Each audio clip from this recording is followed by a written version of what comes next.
Para se tu lë radhën për pyetje, 2-3 informacione të shkurtra.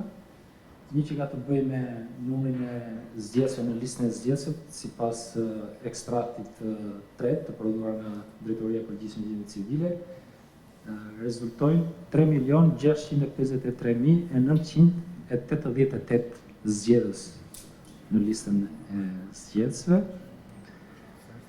Në lidhje me procesin e njoftimit me shkrim të zgjedhësve, kemi informacion vetëm nga 40 bashki, nga 61 bashki, të cilat kanë sjellë raporte në Komisionin Qendror të Zgjedhjeve në lidhje me procesin e njoftimit me shkrim të zgjedhësve.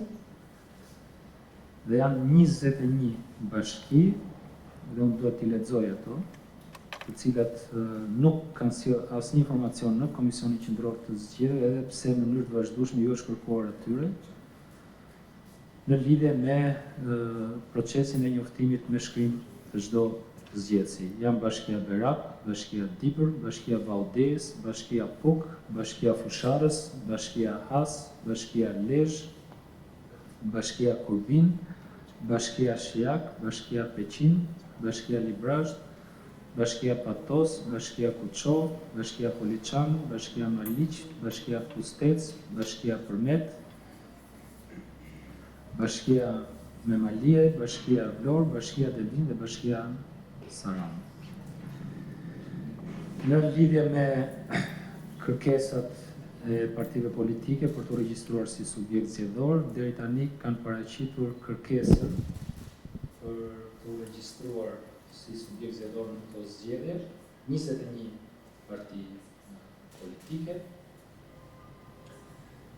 Partia për mbrojtjen e drejtave të emigrantëve, Partia për mbrojtjen e drejtave të punëtorëve të Shqipërisë, Partia Aleanca Demokristane e Shqipërisë, Partia e Gjeplit, Partia Ora e Shqipërisë, Partia Kombëtare Konservatore Albania, Partia Bashkimi Demokrat Shqiptar, Partia Emigracioni Shqiptar, Partia Demokristane e Shqipërisë, Aleanca Arabnore Kombëtare, Partia Komuniste, Partia Qytetare Shqiptare, Partia e Minoritetit Grek Etnik për të ardhmen, Partia Republikane, Partia për Drejtësi, Integrim dhe Unitet, Partia Unitetit Kombëtar, Aleanca për Barazi dhe Drejtësi Europiane, Partia Agrare Mentaliste, Nisma Thurje, Partia Shqiptare Adeo dhe Partia Lëvizje Punëtore Shqiptare.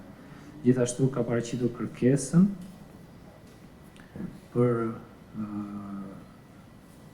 regjistrim një komitet nismëtar për regjistrimin e kandidatit të mbështetur nga zgjedhësi, zotit Lazion Petri.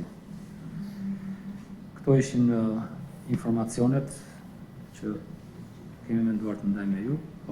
Pyetje. Unë jam Sina Konomi nga televizioni ABC News. Zoti komisioner, kam 3 pyetje, po ja bëj një nga një nëse më lejoni. Pyetja e parë ka të bëjë me fondet vjetore për partitë politike. Herët e tjera nuk ka qenë një ekuacion kaq e vështirë. Ju kemi parë që po e shtyni dhe as sot nuk kemi ratuar shpërndarjen e fondit vjetor. Po e lidhni ju këtë vendim me gjyqin e Vulës në Partinë Demokratike? Me siguri të plot që nuk ka lidhje fare me çështjen e leadershipit të Partisë Demokratike, është thjesht dhe vetëm një qasje në përputhje të plot me ligjin në vlerësimit tonë. Do të bëjmë shpërndarjen e fondeve pas datës 31 mars, pasi data 31 mars është data e fundit brenda të cilit partitë politike do duhet të sjellin raportin e tyre financiar për veprimtarinë e vitit 2022. Dhe Kodi zgjedhor thotë që shpërndarja e fondeve ju bëhet atyre partive të cilat e kanë këtë drejtë në bazë të ligjit, por edhe kanë dorëzuar raportin financiar vjetor. Dhe meqense data e fundit është data 31 mars, kemi vlerësuar të presim dhe datën 31 mars përpara që nëse partitë politike i kanë dorëzuar raportet e tyre financiare vjetore apo jo. Do të thoni ju të pakën për ato parti që i kanë dorëzuar shpërndarja e fondeve, nuk implikon vetëm një parti, implikon disa parti, dhe ndonjëra prej tyre mundet mos e ketë edhe realisht nuk e ka sjell akoma raportin financiar vjetor.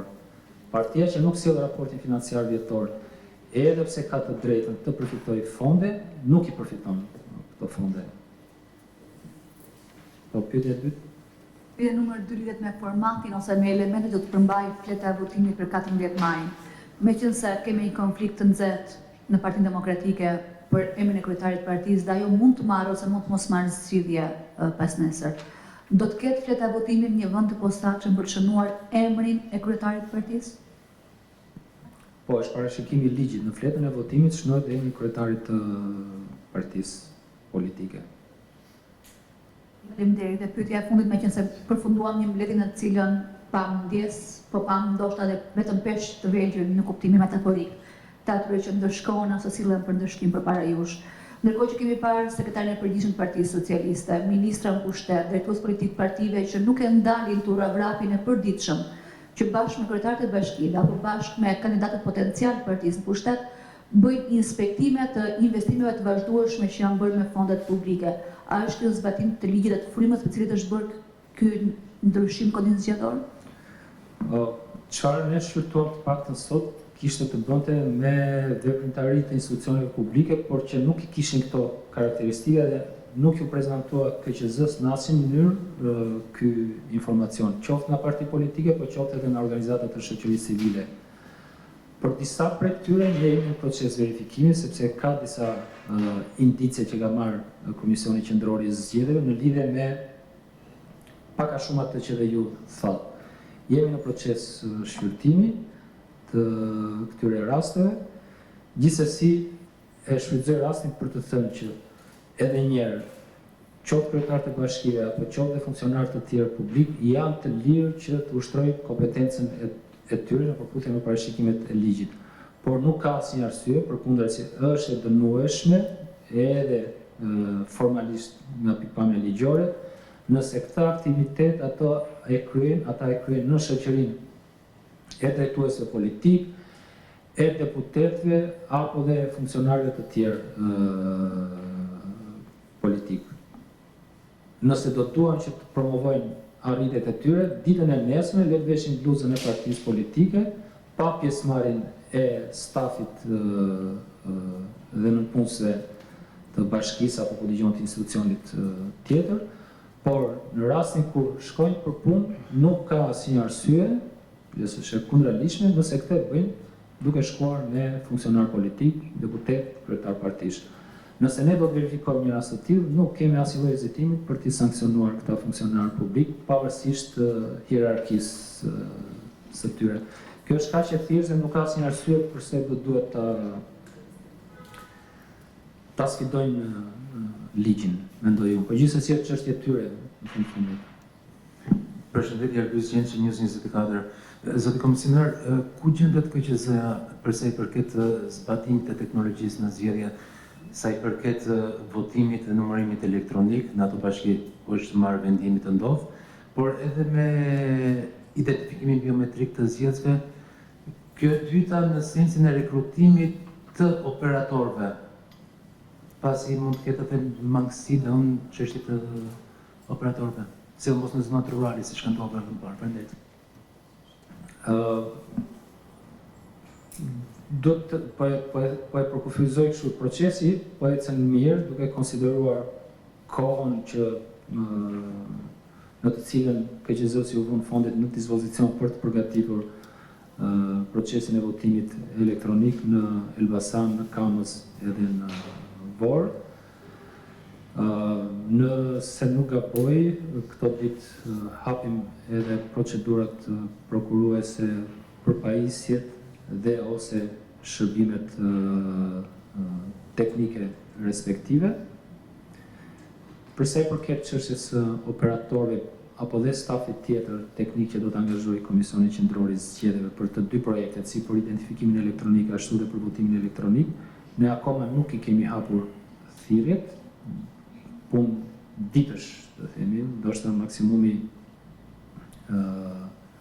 fundi javës tjetër, ne do t'i hapim thirrjet për të ftuar të interesuar për të angazhuar si operator të identifikimit elektronik, apo dhe të votimit elektronik, apo dhe funksionet të tjera që angazhojnë këto dy projekte. Më falni dhe më marrë shkasën nga përgjigja juaj. Nëse do të ndodhë, se nuk do të ketë në një... Gjithsesi, por ka pas zgjedhjet e mëparshme kanë treguar se ka pasur mangësi në operator, jo të mëdha sigurisht. Por ka pasur mangësi në operator. Nëse një gjë tjetër do të ndodh, çfarë do të bëj KQS, si do të veprojë? Nëse nuk do të paraqiten operator si për përdorimin e pajisjes identifikimit elektronik, ashtu dhe të votimit elektronik, atje identifikimi do të kryhet sipas mënyrës tradicionale nëpërmjet verifikimit të emrit në listën e zgjedhësve, pra në mënyrë manuale, nëse mund ta përdor këtë term, po kështu dhe për rastin e votimit do të votojë në mënyrë tradicionale pa përdorur pajisjen e votimit elektronik. Por të shpresojmë, sepse mendoj që është një eksperiencë që do ketë njerëz që kanë interes ta ballafaqojnë vetëm me këtë eksperiencë, si për rastin e operatorëve të identifikimit elektronik, ashtu edhe për operatorët e votimit elektronik.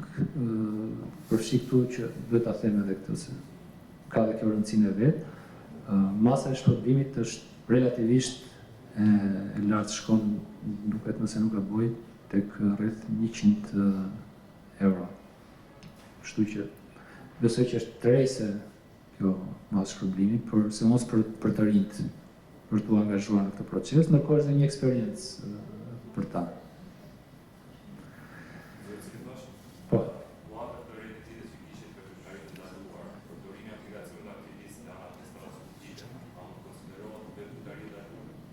Ne kemi marrë një kërkesë nga Partia Demokratike në lidhje me këtë çështje dhe jemi duke vlerësuar se çfarë implikon në raport me ligjin ky aplikacion apo dhe sjellja e pronarit të këtij aplikacioni në raport me kodin zgjedhor. Me pjesën tjetër të legjislacionit, s'është çështja jonë, edhe këtë s'di ta them. Gjithsesi jemi duke kërkuar shpjegimet respektive në lidhje me këtë çështje, bazuar në këtë kërkesë të Partisë Demokratike dhe besoj deri në java tjetër do të kemi edhe një vendimarrje ose një vlerësim të Komisionit Qendror të Zgjedhjeve në lidhje me këtë çështje. Pyetje tjera? Okej. Faleminderit.